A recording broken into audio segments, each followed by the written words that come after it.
Yulia berjalan perlahan dari halte bus menuju kantornya. Pagi masih buta di bulan Oktober, kabut kelabu menjelang fajar menyelimuti segalanya. Angin musim hujan yang menusuk tulang berembus kencang, disertai gerimis yang mulai turun. Gedung perkantoran tempat ia baru bekerja sebagai petugas kebersihan terletak di kawasan industri, cukup jauh dari halte. Tapi apa boleh buat, gajinya lumayan dan pekerjaannya tidak terlalu banyak. Yulia sangat membutuhkan uang saat ini. Cukup bekerja 1,5 jam sebelum para karyawan datang, lalu ia akan bergegas ke kantor lain di pusat kota. Di gedung-gedung seperti ini, pekerjaannya jauh lebih ringan dibandingkan di toko-toko. Yulia pernah bekerja sebagai petugas kebersihan di sebuah pusat perbelanjaan besar. Belum sempat lantai kering setelah dipel, sudah ada saja yang melintasinya dengan sepatu kotor, dan semua harus diulang dari awal. Bahkan ada beberapa orang yang dengan sengaja melempar sampah di depannya, seolah berkata, "Kau kan petugas kebersihan, kerjakan tugasmu." Rasanya sakit dan menghinakan, tapi apa dayanya? Ia harus bertahan hidup, membesarkan putrinya, dan ia tak punya siapa-siapa lagi untuk diandalkan. Hanya ada ia dan Vera di dunia ini, saling memiliki satu sama lain. Terkadang, perasaan itu membuatnya sangat sedih.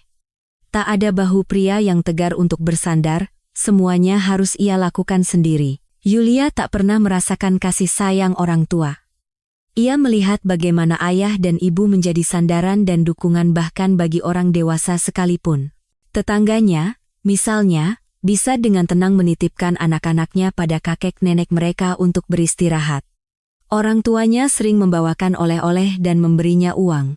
Mereka juga selalu mendukung dengan kata-kata yang baik di saat sulit. Segalanya terasa lebih mudah ketika kau tahu kau tidak sendirian. Tapi jika sesuatu terjadi padanya, apa yang akan terjadi pada Vera? Mereka tak punya kerabat yang siap merawat gadis kecil itu. Apakah Vera akan diserahkan ke panti asuhan? Yulia tumbuh di panti asuhan, dan ia jelas tidak menginginkan nasib yang sama untuk putrinya. Biasanya, orang tua menyesal anak-anak mereka cepat besar. Yulia justru sebaliknya, ia bersukacita setiap kali putrinya berulang tahun, setahun lebih dewasa lagi. Vera baru saja genap 10 tahun, sekarang ia kelas 4 SD. Prestasinya pun luar biasa, ia selalu menjadi juara kelas. Hanya 8 tahun lagi, dan Vera akan dianggap dewasa, mandiri. Jika, amit-amit, sesuatu terjadi padanya, Vera mungkin bisa mengurus dirinya sendiri. Tentu saja, Yulia ingin selama mungkin berada di sisi putrinya, memberinya semua yang tak pernah ia miliki, kehangatan, perhatian, cinta, dan dukungan. Vera adalah anak yang sangat cerdas. Yulia bermimpi putrinya bisa mengenyam pendidikan tinggi. Ia sendiri merasa mampu untuk belajar dan bekerja di posisi yang lebih terampil daripada petugas kebersihan, tapi beginilah takdir hidupnya. Apa boleh buat, tidak semua orang beruntung. Sebagai lulusan panti asuhan, Yulia bekerja sebagai petugas kebersihan di beberapa tempat, 2 gedung perkantoran dan 1 pusat kebugaran. Ia berhasil mengatur waktunya, meskipun harus menari dengan pel selama 10 jam sehari. Karena itu, menjelang malam, tubuhnya terasa sangat lelah, pinggangnya sakit dan kakinya pegal. Tapi penghasilannya cukup untuk hidup, bahkan untuk sedikit kesenangan seperti membeli jajanan enak dan pakaian tambahan untuk Vera. Yulia suka sekali mendandani putri kecilnya.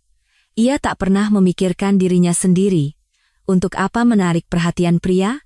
Ia tak membutuhkannya.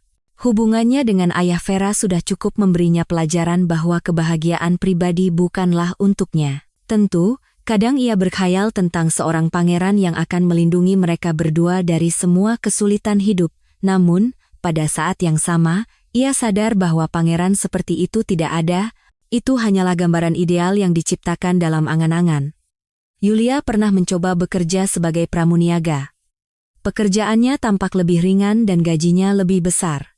Tapi ia cepat sadar bahwa pekerjaan itu bukan untuknya. Seorang pedagang harus cekatan, pandai bicara, tahu cara mengurangi timbangan, dan membujuk orang untuk membeli barang yang tidak laku. Yulia tidak bisa seperti itu. Ia selalu jujur, terus terang, dan tulus. Suatu kali, pemilik toko mendengarnya menyarankan seorang nenek, untuk membeli tomat yang lebih murah karena tomat yang mahal dan cantik rasanya seperti racun. Hari itu juga, ia di-PK. Untuk apa pemilik toko mempekerjakan karyawan seperti itu?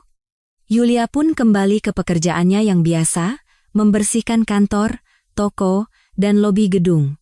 Lokasinya berganti-ganti, tapi tugasnya tetap sama. Jalan ini terasa begitu panjang. Para karyawan kantor datang ke sini dengan mobil. Setiap orang punya mobil pribadi, bahkan gadis-gadis dan pemuda yang masih sangat muda. Yulia melihat mereka saat ia berjalan pulang ke halte setelah selesai bekerja. Saat itu, para karyawan perusahaan baru saja tiba di kantor.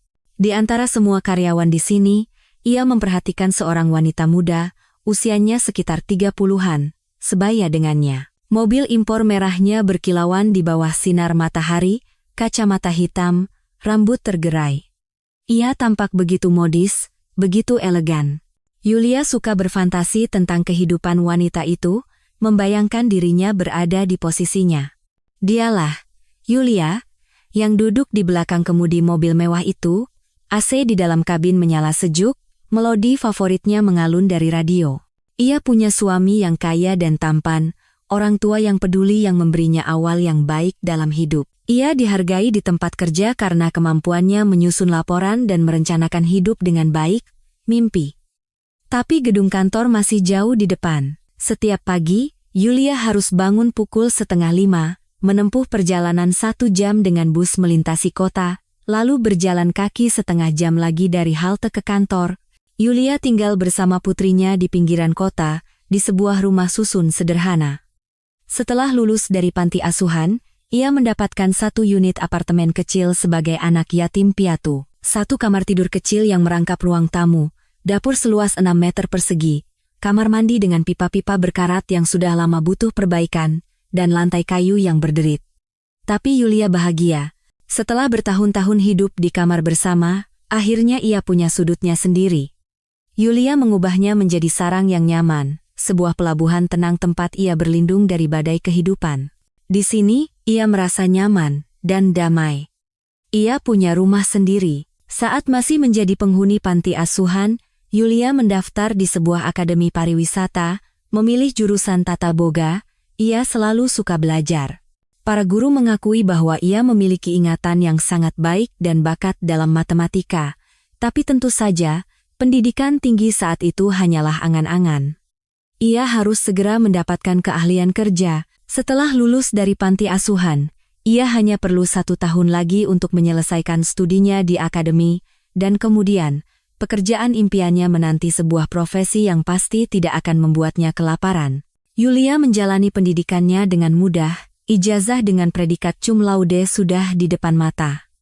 Saat itu, ia hidup dari beasiswa dan bekerja paruh waktu sebagai petugas kebersihan di lingkungan tempat tinggalnya. Namun, rencananya tentang profesi itu tidak ditakdirkan untuk terwujud, karena dalam hidup Yulia muncullah dia Bima, yang ceria dan pada awalnya tampak baik serta dapat diandalkan. Ia kuliah di akademi yang sama, setingkat di atasnya, tapi jurusannya berbeda. Manajemen perhotelan, sebuah profesi yang lebih menjanjikan dan rumit daripada jurusan Yulia, hal yang sering Bima ingatkan. Setelah lulus, Bima berencana untuk wajib militer, lalu melanjutkan ke universitas. Aku akan bekerja di pabrik susu pamanku. Dia kepala bagian penjualan di sana, pasti akan memberiku posisi yang bagus, Bima berbagi rencananya. Yulia mendengarkan dan berpikir, inilah kebahagiaan itu. Bima adalah pria sejati, memikirkan masa depan, punya begitu banyak prospek, dan juga pintar. Cara berpikirnya sangat logis. Bersamanya, hidup pasti akan aman. Yulia dan Bima sering berpapasan di koridor kampus, tapi awalnya mereka tidak terlalu memperhatikan satu sama lain. Sebenarnya, Yulia sudah lama menyukai pria yang murah senyum, energik, ceria, jenaka, dan supel itu, yang selalu dikelilingi teman-teman. Suatu hari, ia bertemu dengannya di sebuah acara. Teman sekelasnya merayakan ulang tahun di sebuah villa di puncak, dan Bima termasuk di antara yang diundang. Saat itu, Yulia sudah lulus dari panti asuhan dan sedang menata apartemen barunya. Ia merasa bahagia, dewasa, dan mandiri. Perasaan itu memabukkannya, menciptakan ilusi bahwa seluruh dunia berada di genggamannya. Seperti biasa, Bima menjadi pusat perhatian.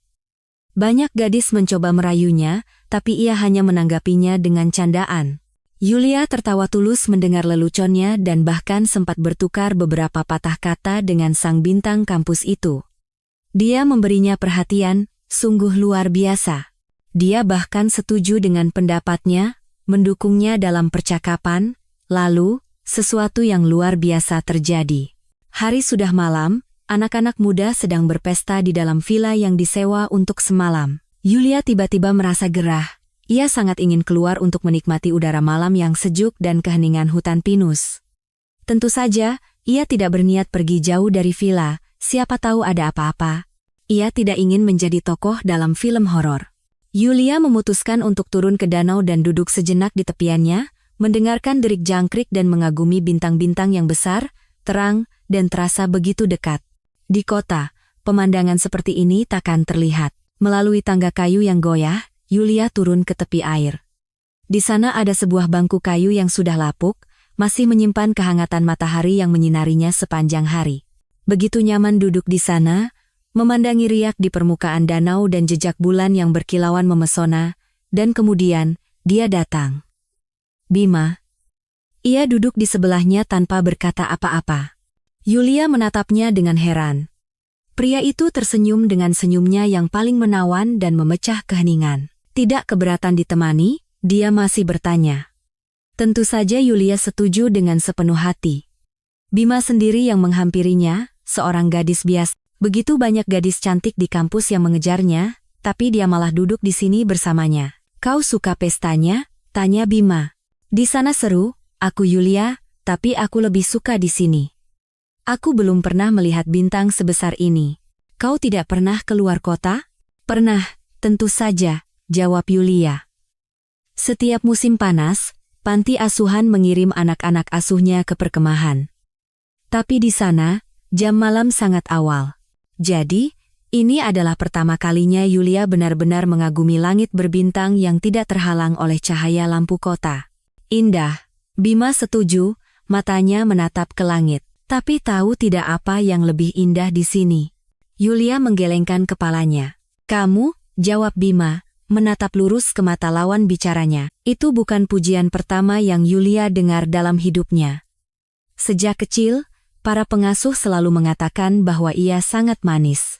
Tapi menerima pengakuan dari seorang pria, apalagi yang begitu populer, adalah hal yang sama sekali berbeda. Kepala Yulia bahkan terasa pusing karena terkejut. Benarkah ia disukai Bima? Aku sudah lama memperhatikanmu, lanjut Bima. Kau sangat cantik, dan juga pemalu, tidak seperti yang lain. Akhirnya aku berani mengatakannya. Yulia tidak bisa mempercayai telinganya. Jadi, Bima menyukainya selama ini, tapi malu untuk mengakuinya. Dia benar-benar pandai menyembunyikan perasaannya. Yulia bahkan tidak pernah menduganya. Aku bosan dengan boneka-boneka yang berdandan tebal itu, semuanya seperti hasil fotokopian, lanjut Bima. Tapi kamu nyata, tidak seperti yang lain. Itulah yang membuatku tertarik padamu. Aku bahkan tidak tahu harus berkata apa, Yulia mengaku jujur. Tapi matanya bersinar dengan kebahagiaan yang tulus, dan Bima mengerti segalanya tanpa perlu kata-kata. Ia dengan lembut dan hati-hati merangkul bahu gadis itu, menatap matanya, memastikan ia tidak keberatan, lalu menciumnya. Yulia baru saja genap 18 tahun, tapi itu adalah ciuman pertamanya. Tidak seperti gadis-gadis dari panti asuhan dan teman-teman sekelasnya, ia tidak pernah berkencan dengan laki-laki dan tidak terburu-buru untuk menjadi dewasa. Tapi sekarang Yulia merasa benar-benar bahagia, dicintai, dan diinginkan, unik. Bima ada di sisinya, memancarkan kehangatan dan simpati. Tiba-tiba air mata menggenang di pelupuk matanya. Menyenangkan rasanya menyadari bahwa kau adalah sumber perasaan yang begitu kuat. Dulu, tak pernah ada yang begitu tertarik pada Yulia. Dan sekarang, kita pacaran, ya?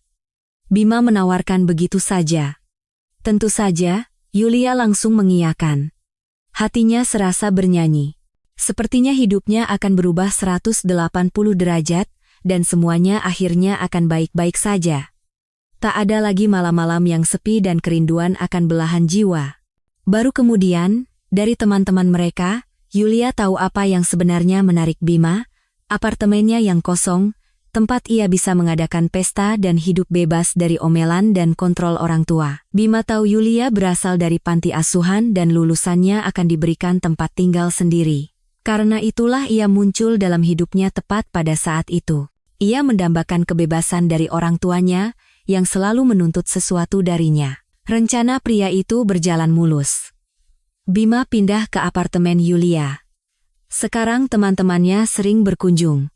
Para tetangga memandang sinis, tak ada yang suka dengan pesta-pesta berisik yang sering diadakan Bima, tapi Yulia tak menghiraukan teguran mereka, kebahagiaan telah membutakan matanya. Awalnya, Bima sangat perhatian dan peduli. Ia memberinya bunga, menghujaninya dengan pujian, memuji masakan Yulia. Setelah pesta yang riuh, ia selalu membersihkan apartemen, memunguti kaleng-kaleng dari balik pemanas, mengepel lantai, dan membuang sampah, serta puntung rokok. Bima menunjukkan film-film favoritnya pada Yulia. Gadis itu sama sekali tidak menyukainya, tapi untuk menyenangkan kekasihnya, ia meyakinkan bahwa ia sangat terkesan. Mereka sering berjalan-jalan, tertawa. Kadang-kadang, Bima pergi untuk urusan keluarga entah ke kota sebelah bersama orang tuanya untuk mengunjungi kerabat, atau terbang ke laut bersama ibunya. Pada saat-saat itu, Yulia sendirian dan kembali merasa sengsara dan kesepian. Bima belum memperkenalkannya pada orang tuanya. Katanya, masih terlalu dini. Ibu tidak mau aku menikah sebelum umur 25. Katanya nanti anak-anak lahir, masalah keluarga menumpuk, tidak akan ada waktu dan tenaga untuk kuliah satu. Dia ingin melihatku menjadi orang besar. Yulia mengerti segalanya dan diam-diam menerima aturan main itu. Ia merasa sangat bahagia. Setengah tahun berlalu ketika Yulia menyadari ada yang tidak beres dengannya. Mual di pagi hari, pusing, dan menstruasi yang terlambat. Semua tanda menunjukkan bahwa ia hamil. Meskipun Bima menggunakan pengaman, sepertinya ada sesuatu yang salah pada suatu saat. Alat tes dari apotek mengkonfirmasi kecurigaannya. Yulia menatap dua garis itu dengan perasaan campur aduk. Perasaan pertama dan utama adalah sukacita. Ia akan punya bayi, makhluk mungil miliknya, putra atau putrinya. Kebahagiaan itu sudah terasa hangat di dadanya, membuatnya merasa begitu ringan dan nyaman. Namun, perasaan itu juga dibayangi oleh kesadaran bahwa tidak semuanya akan berjalan mulus. Bima akan segera lulus dari akademi, dan pada musim semi akan berangkat wajib militer. Ia sendiri masih harus kuliah setahun lagi, dan itu adalah waktu yang sangat penting.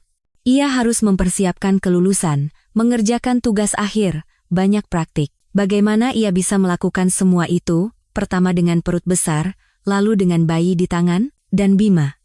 Harapan bahwa ia akan senang dengan kabar akan menjadi ayah tentu ada, tapi sesuatu memberitahu Yulia bahwa Bima belum siap untuk itu. Pria itu sering berbagi rencananya. Di dalamnya ada wajib militer, universitas, karier. Ia jelas tidak memimpikan anak. Yulia lama tidak berani memberitahu kekasihnya bahwa mereka akan punya bayi. Pasti akan punya, apapun yang terjadi. Itu sudah Yulia putuskan dengan pasti. Ia sangat membutuhkan kerabat di dunia ini, dan kini ia sudah hampir memilikinya, sudah hidup di dalam hatinya.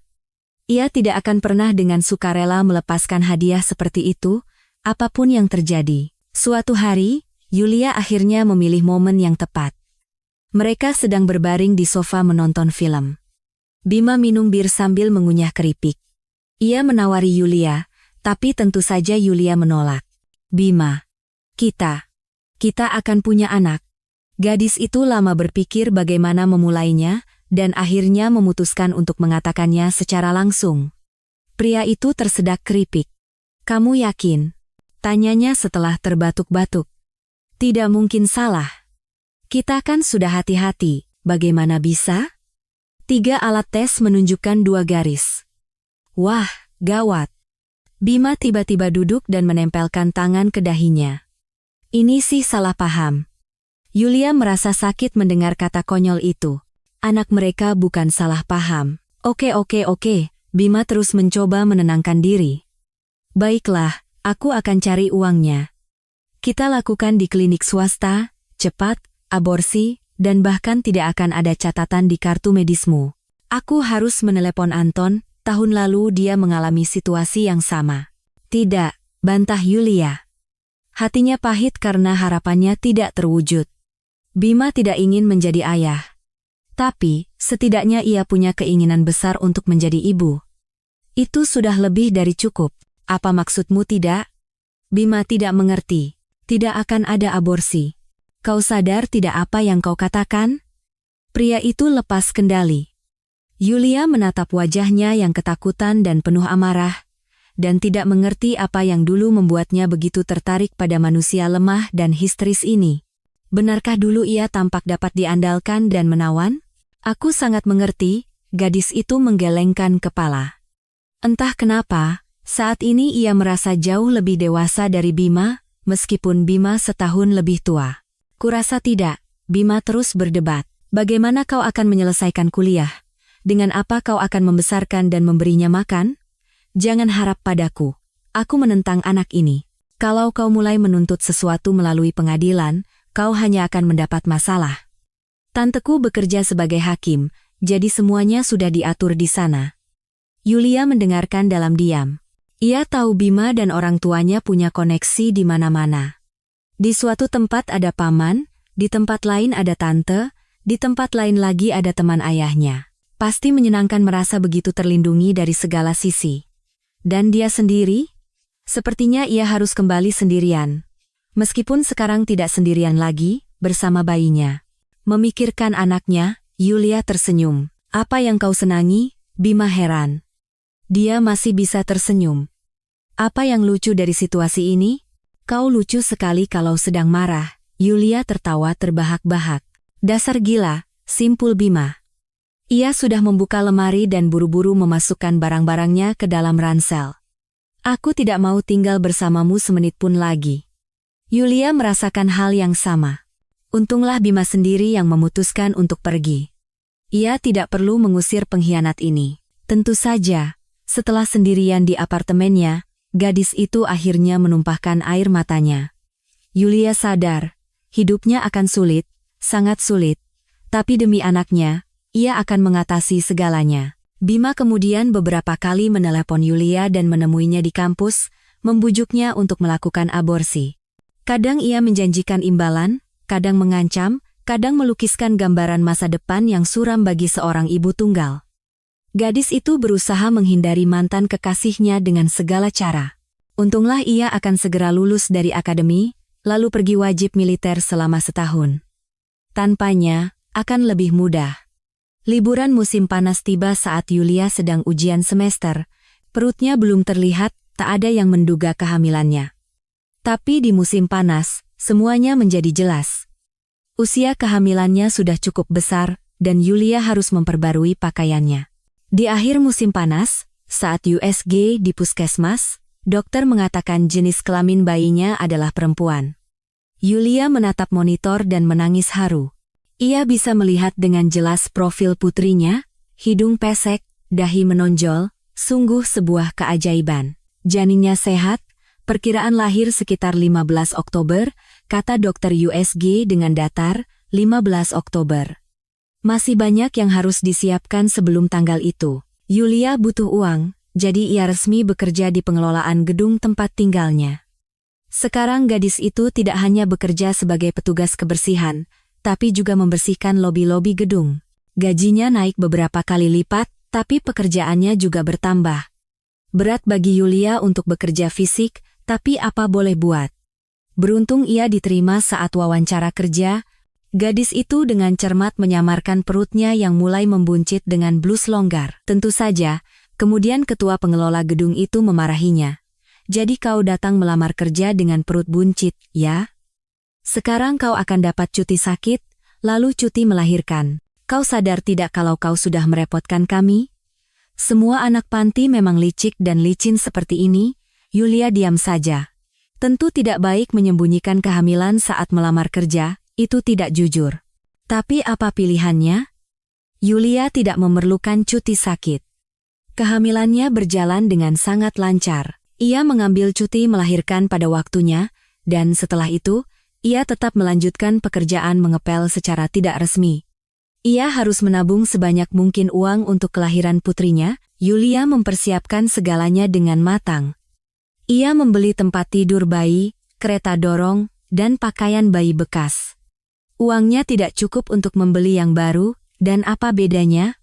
Yang terpenting, sebentar lagi ia akan punya anak perempuan, satu-satunya kerabat di dunia yang tidak ramah ini. Demi dia, Yulia akan memindahkan gunung, dan semuanya akan baik-baik saja. Gadis kecil itu lahir pada tanggal 15 Oktober. Vera. Ia langsung memenuhi ruang bersalin dengan tangisan keras, yang membuatnya menerima banyak pujian dari bidan. Kuat dan sehat sekali, tangisannya begitu keras. Cantik sekali.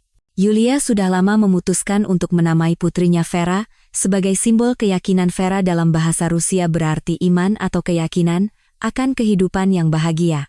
Yulia memeluk putrinya ke dadanya, menatap wajahnya yang merah dan berkerut. Air mata mengalir di pipi sang ibu baru. Ia tidak bisa menahan luapan perasaan dan emosinya. Sekarang, setelah punya anak sendiri, ia semakin tidak mengerti orang tuanya. Bagaimana mereka bisa meninggalkannya? Benarkah orang-orang itu sekarang hidup dengan tenang di suatu tempat, mengetahui bahwa mereka telah meninggalkan putri mereka, begitu saja meninggalkannya di stasiun dan menghilang? Tentang masa kecilnya, Yulia hanya memiliki kenangan yang samar-samar. Terkadang sesuatu dari masa lalu yang jauh itu muncul dalam mimpinya, tapi semuanya seperti dalam kabut. Tidak heran, karena saat polisi menemukan Yulia yang ketakutan dan kedinginan di stasiun kereta api, usianya baru 3 tahun. Wanita itu masih ingat momen itu. Ia sendirian di tengah kerumunan orang, semua orang terburu-buru. Di dekatnya, kereta bergemuruh keras. Ia takut dan sangat lapar. Sekawanan anjing liar berlari melewatinya. Entah kenapa, dari semua itu, Yulia paling ingat hewan-hewan itu, besar, kotor, dengan bulu gimbal di sisi tubuh mereka.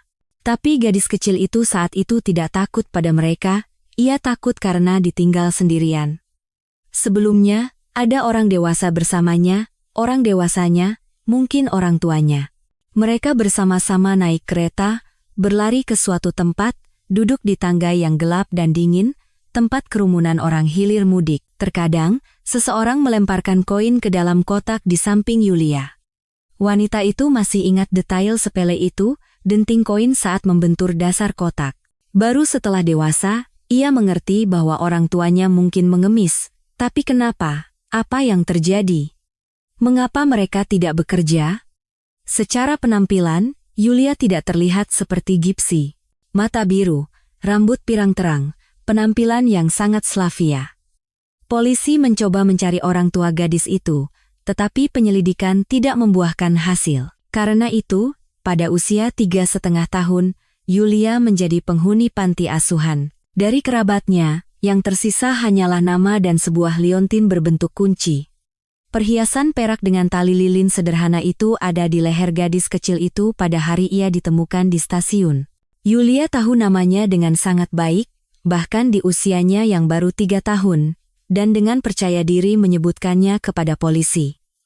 Tapi sayangnya, ia belum hafal nama keluarga dan alamatnya. Nama orang tuanya juga hilang dari ingatan. Yulia berusaha keras mengingat, tapi tidak ada yang muncul. Padahal dulu ia tahu, pasti tahu. Mungkin karena stres, sebagian ingatannya hilang. Stres memang berdampak buruk pada kondisi anak yang ditemukan itu. Berada di lingkungan yang asing, Yulia tiba-tiba berhenti berbicara, seolah-olah mendadak bisu. Psikolog dan terapis wicara mencoba menanganinya, tapi tidak ada yang berhasil. Akhirnya, mereka menyerah pada anak itu dan memberinya diagnosis keterbelakangan mental. Penyakit itu membuat calon orang tua angkat menjauh dari gadis cantik itu, sehingga di masa kecilnya, Yulia tidak pernah mendapatkan keluarga baru. Namun, hampir 10 tahun kemudian, Yulia pulih, hatinya mencair, dan kemampuannya berbicara kembali. Tapi sudah terlambat. Remaja kurang diminati oleh orang tua angkat. Mereka lebih suka anak-anak kecil. Hingga kelas 7, Yulia belajar di kelas khusus. Setelah kemampuan bicaranya kembali, Ternyata ia sangat berbakat. Bicaranya indah dan ia bisa menyelesaikan soal-soal sulit. Para guru dan pengasuh terkejut, tapi apa yang bisa mereka lakukan? Ya, gadis itu berbakat, tapi waktu telah terbuang. Setelah kelas 9, pihak administrasi mengirim Yulia untuk belajar di Akademi Kuliner. "Kamu anak pintar," kata Direktur Panti Asuhan, Ibu Katarina, sambil berpikir. "Selesaikan sekolahmu, lalu kalau mau, kau bisa lanjut kuliah. Setidaknya kau punya keahlian yang bisa diandalkan, tidak akan kelaparan." Yulia sangat setuju dengannya. Saat itu, gadis itu berdiri di kantor Ibu Katarina, dengan gugup memilin-milin liontinnya, liontin dari kehidupan masa lalunya yang hampir tidak ia ingat. Yulia menjaganya sebagai satu-satunya penghubung antara dirinya dan kerabatnya. Pasti tangan yang baik dan peduli yang memasangkan perhiasan itu di leher seorang gadis kecil. Berarti, ada seseorang yang menyayanginya, karena telah memberinya hadiah seperti itu. Dengan liontin itu, ada perasaan menyenangkan yang terkait. Yulia merasa seolah-olah ia pernah meminta seseorang untuk membelikannya. Gadis kecil itu sangat menyukai kunci di atas tali itu. Ia melompat-lompat di tempat, memohon agar hadiah itu diberikan kepadanya. Tapi siapa? Seseorang yang tinggi, baik hati, wajahnya hilang dalam kabut, tapi jelas orang itu tersenyum. Ibu, ayah, paman, teman keluarga? Sulit hidup tanpa akar, tanpa informasi apapun tentang kerabat. Siapa dia? Dari mana asalnya? Bagaimana masa kecilnya? Apakah ia punya saudara laki-laki dan perempuan?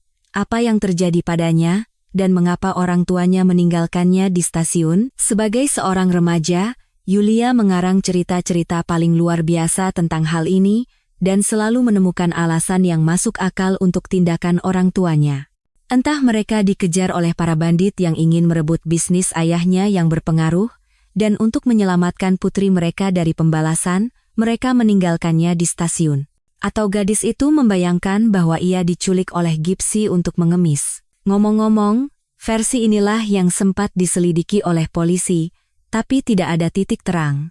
Berpikir bahwa ia adalah anak dari pemabuk, kaum marginal yang tidak menginginkan anak, rasanya tidak menyenangkan, meskipun opsi ini adalah yang paling mungkin. "Kasihan sekali anak-anak seperti kalian," keluh salah satu pengasuh sambil menatap Yulia. "Aku sudah berpengalaman, dan hampir di semua kasus ketika anak-anak ditemukan di stasiun dan pasar, orang tua mereka ternyata adalah orang-orang yang tidak layak. Kau masih beruntung bisa selamat. Bisa saja kau jatuh ke rel, tertabrak kereta, atau diseret anjing." Kasus seperti itu juga ada. Gadis kecil Yulia tidak percaya bahwa orang tuanya bisa menjadi salah satu dari makhluk menyedihkan yang kadang-kadang muncul di panti asuhan untuk mengunjungi anak-anak tersayang mereka. Kurus, keriput, compang-camping, dengan wajah bengkak, banyak yang ompong. Bau mereka selalu tajam dan tidak enak. "Bajingan," gerutu seorang pengasuh. "Anak-anak hanya mereka butuhkan untuk tunjangan, agar ada uang untuk minum. Begitu uang habis, mereka langsung ingat kewajiban sebagai orang tua dan merangkak ke sini. Anak-anak di keluarga seperti itu hanya akan menderita.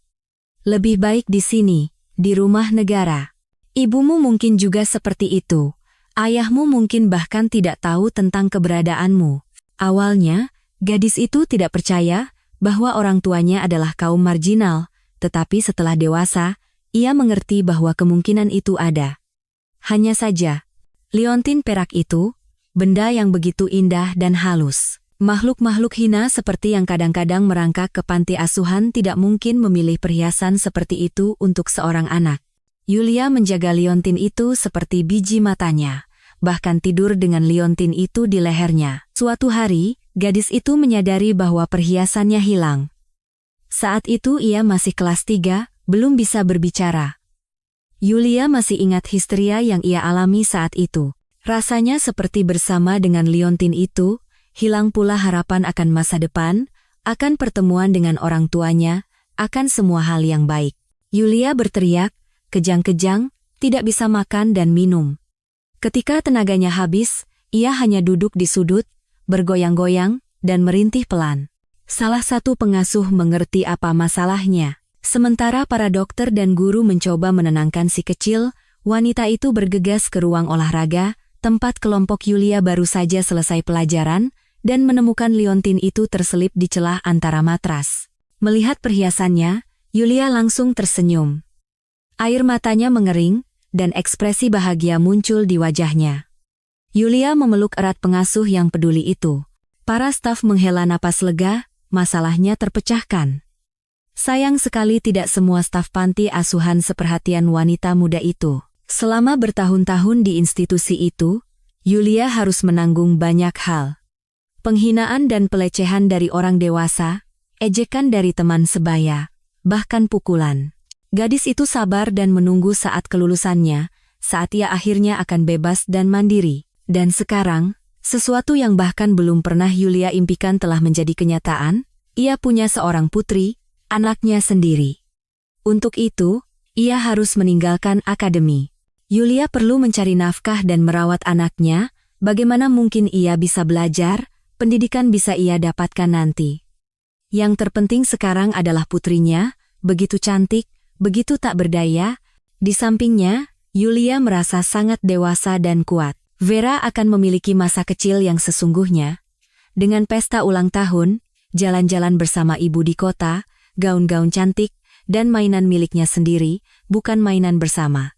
Yulia akan melakukan segalanya untuk itu. Dan ibu muda itu berusaha sangat keras.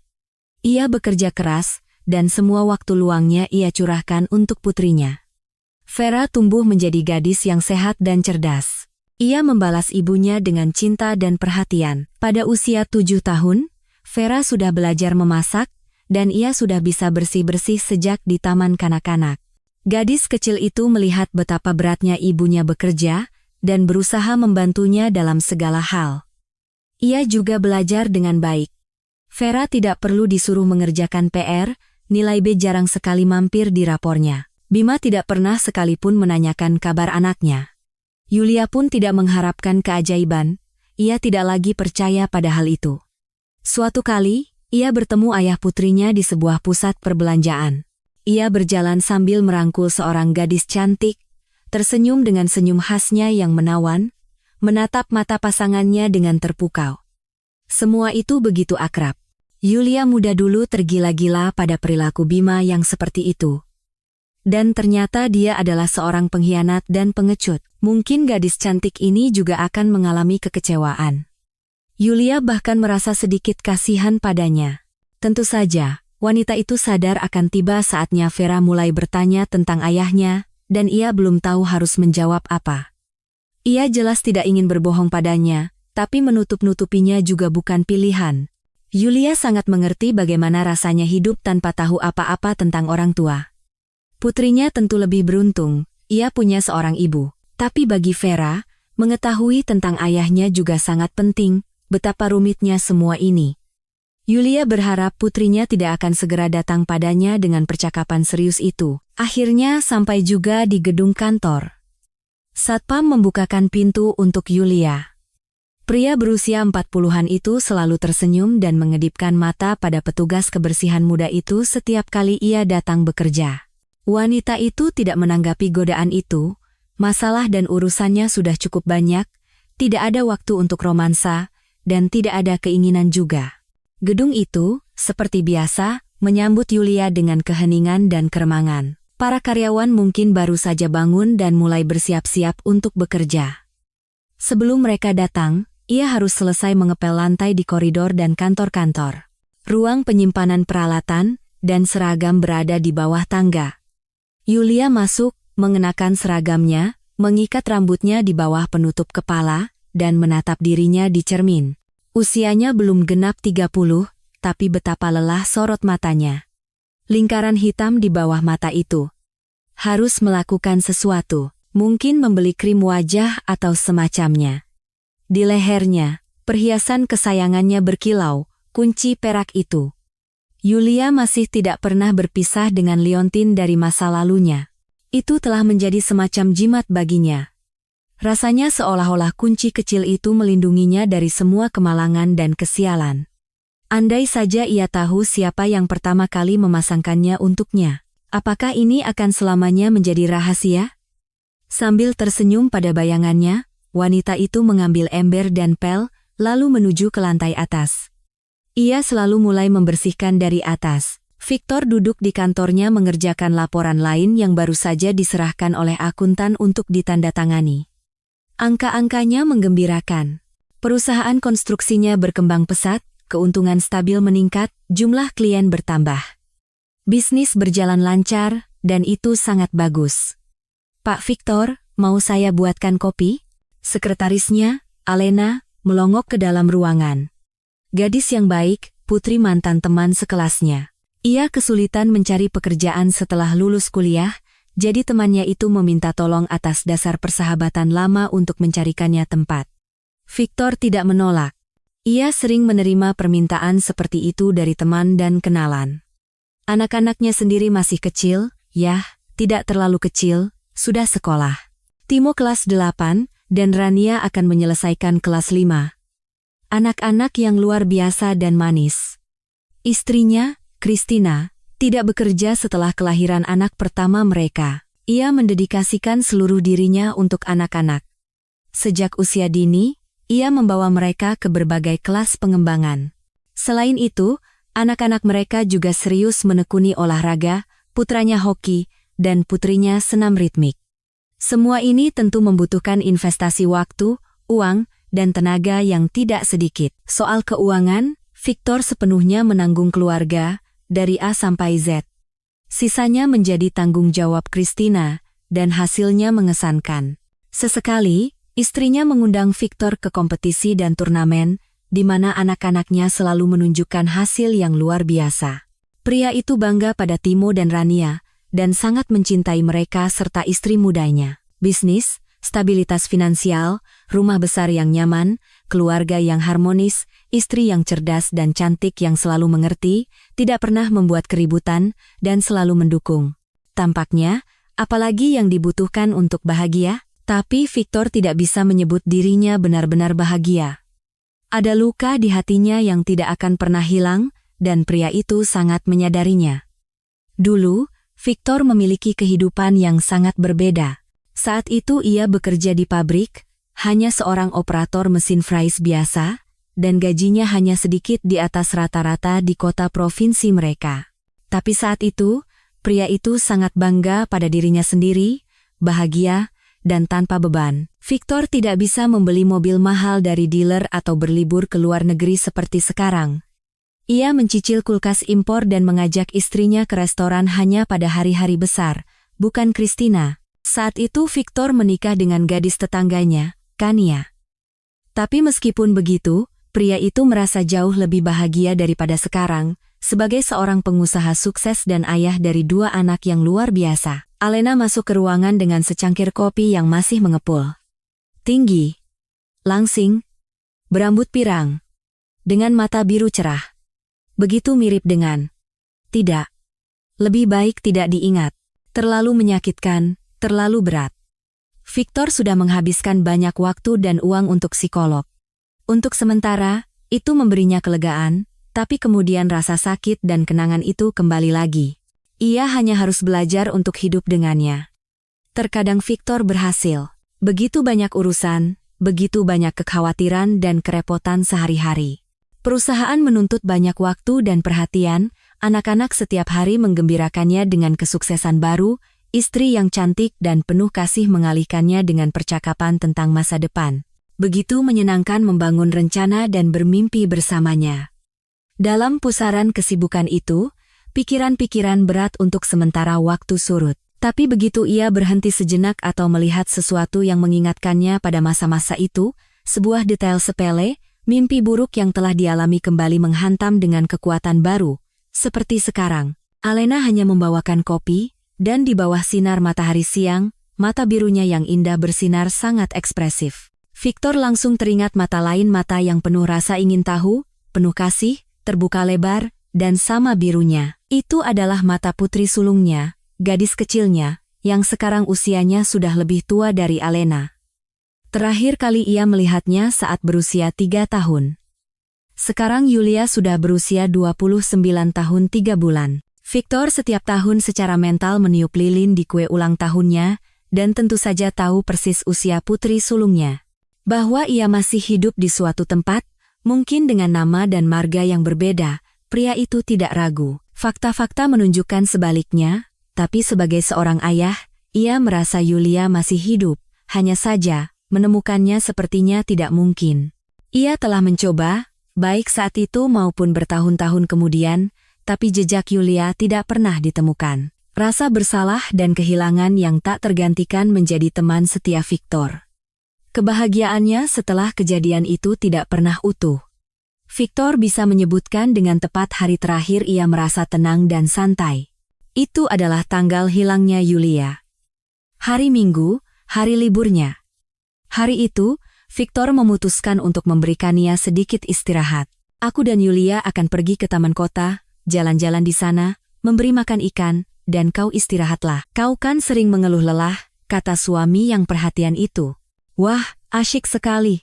Kania sangat senang. Cuacanya bagus sekali. Kenapa anak itu harus di rumah seharian? Selama kalian pergi, aku akan memasak sesuatu yang enak. Jadi, itu artinya istirahat bagimu? Canda Victor. Suasana hatinya sedang sangat baik. Ia bangga dengan peran barunya sebagai ayah muda dan selalu senang berjalan-jalan dengan putrinya. Ia suka membuatnya bahagia, dan sekarang, saat si kecil baru berusia 3 tahun, itu begitu mudah. Yulia selalu takjub pada hal-hal paling biasa dan menganggap ayahnya hampir seperti seorang penyihir. Perasaan yang sangat menyenangkan. Aku bisa istirahat dan memasak makanan enak, jawab Kania. Lagi pula, memasak untuk orang-orang yang kucintai adalah sebuah kesenangan.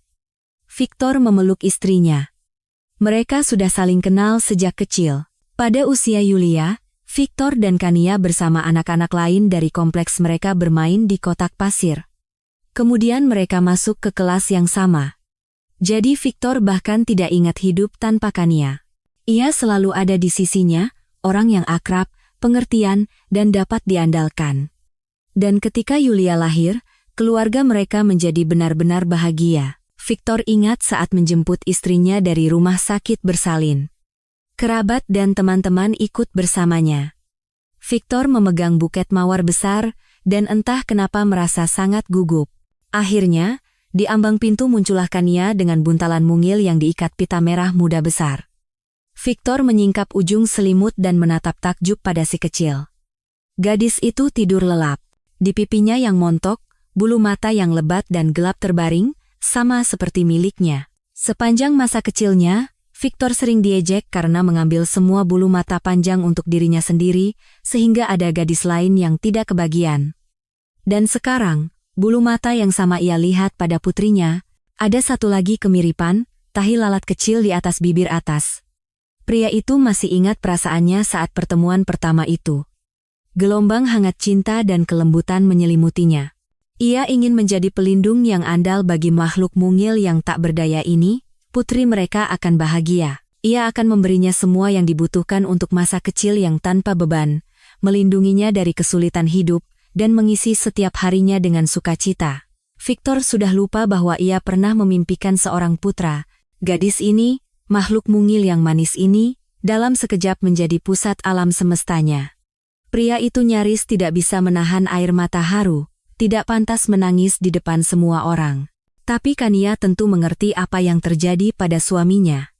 Ia menatapnya dan tersenyum. Kemudian, ketika Timo dan Rania lahir, Victor tidak merasakan hal serupa. Tentu saja ia bahagia karena punya putra dan putri, tetapi perasaan bahwa dunia terbalik tidak terjadi. Mungkin karena Victor sudah menjadi pria dewasa yang mapan dengan masa lalu yang menyedihkan, atau karena tidak ada efek kebaruan seperti saat bertemu dengan anak pertama. Bagaimanapun, kelahiran anak-anak yang lebih muda Victor terima jauh lebih tenang daripada kemunculan Yulia. Pria itu sendiri yang memilih nama untuk putri pertamanya, Yulia. Kania tidak keberatan, ia juga menyukainya. Pasangan itu bersama-sama merawat bayi yang baru lahir, dengan gembira dan takjub mengamati perkembangan si kecil, dan bangga dengan prestasinya. Dia berevolusi. Teriak Victor gembira saat putrinya pertama kali berdiri sendiri di tempat tidurnya, dengan kaki yang masih belum kokoh. Dan betapa bahagianya mereka saat langkah pertama, makanan pendamping ASI, vaksinasi berikutnya, gaya rambut baru, semuanya menjadi peristiwa besar bagi orang tua yang penuh kasih. Lalu Yulia mulai berbicara, lebih awal, bahkan belum genap 1,5 tahun. Kata sadar pertama yang diucapkannya adalah papa, kebanggaan dan kegembiraan tak terkira. Ia siap menceritakan kepada semua orang bahwa putri kesayangannya kini memanggilnya sebagaimana mestinya. Seseorang berkata bahwa jika anak pertama mengucapkan kata pertama papa, maka anak berikutnya akan laki-laki. Di satu sisi, Victor tentu memimpikan seorang pewaris, tetapi di sisi lain, itu berarti harus membagi perhatian yang sekarang sepenuhnya untuk putri kesayangannya dengan anak lain. Tidak, mungkin masih terlalu dini. Biarkan Yulia lebih lama menjadi satu-satunya putri di keluarga mereka. Gadis itu tumbuh dengan cepat. 3 tahun telah berlalu sejak Victor menjemput putrinya dari rumah sakit bersalin. Ulang tahun ketiga anak kesayangannya itu akan selalu diingat oleh pria itu selamanya, karena kali berikutnya ia meniup lilin di kue ulang tahun Yulia hanya dalam pikirannya, 4 lilin. Saat itu, para tamu datang ke apartemen mereka, kakek nenek dari kedua belah pihak, saudara laki-laki Victor dengan putri-putrinya, dan saudara perempuan Kania dengan putra-putranya. Suasananya ramai dan ceria. Yulia sangat senang dengan pesta dan hadiah-hadiahnya, memeluk semua orang secara bergiliran, tertawa riang, dan bermain dengan sepupu-sepupunya. Dan Victor mengagumi putrinya, dan sekali lagi takjub betapa miripnya ia dengan dirinya saat kecil, dan bukan hanya ia yang menyadarinya. Yulia jelas menjadi kesayangan semua orang, dan bukan hanya karena ia yang termuda di keluarga besar itu, ada anak-anak yang tulus dan ramah yang menciptakan aura sukacita dan keceriaan di sekitar mereka. Di dekat mereka, semua orang merasa menjadi lebih baik dan lebih baik hati. Yulia adalah gadis seperti itu, terbuka, ceria, dan mudah percaya. Anak idaman. Terkadang Victor, mendengarkan cerita rekan-rekan dan kenalan tentang anak-anak mereka, merasa iri pada dirinya sendiri. Ia sangat beruntung memiliki putri dan istri seperti itu. Pria muda itu dengan sadar menikmati kebahagiaannya, dan dalam hati berterima kasih pada takdir untuk itu. Tapi semuanya berubah pada hari Mei yang cerah itu, ketika Victor memutuskan untuk mengajak putrinya jalan-jalan ke taman kota. Taman kota itu adalah, dan masih sebuah taman yang indah, terletak tidak jauh dari kotanya. Hanya 1 perhentian kereta atau setengah jam dengan mobil. Hanya saja, Victor belum punya mobil saat itu, jadi mereka memutuskan untuk melakukan perjalanan dengan kereta. Di taman itu ada segalanya untuk liburan yang menyenangkan bersama anak-anak, alam yang indah, wahana permainan, banyak kafe dengan es krim lezat, beberapa restoran pizza, dan tentu saja danau itu sendiri, beberapa danau buatan besar tempat anak-anak dan orang dewasa suka memberi makan ikan. Pagi itu, Kania mendandani putrinya dengan setelan olahraga baru yang nyaman dan menata rambutnya dengan kepang-kepang kecil yang cantik. Si kecil tampak seperti boneka modern yang sangat modis. Victor suka berjalan sambil bergandengan tangan dengan gadis cantik. Orang-orang melihat mereka, pria itu menyadarinya. Mereka berdua tampak sangat serasi, ayah muda yang gagah dan putri kecil yang menawan. Suasana hatinya sangat ceria. Beberapa perhentian menuju stasiun, ayah dan anak itu berjalan kaki. Bisa saja menunggu bus, tapi cuacanya begitu indah, sehingga tidak ingin berdesak-desakan di dalam bus yang pengap, berdebu, dan penuh sesak. Di stasiun, Victor membeli tiket untuk dirinya sendiri, anak-anak di bawah 7 tahun tidak perlu membayar, masih ada 15 menit sebelum kereta datang. Ayah dan anak itu memutuskan untuk berjalan-jalan di toko-toko setempat. Di salah satunya, mereka membeli minuman dan roti untuk bekal. Enak sekali, kata Yulia dengan mulut penuh.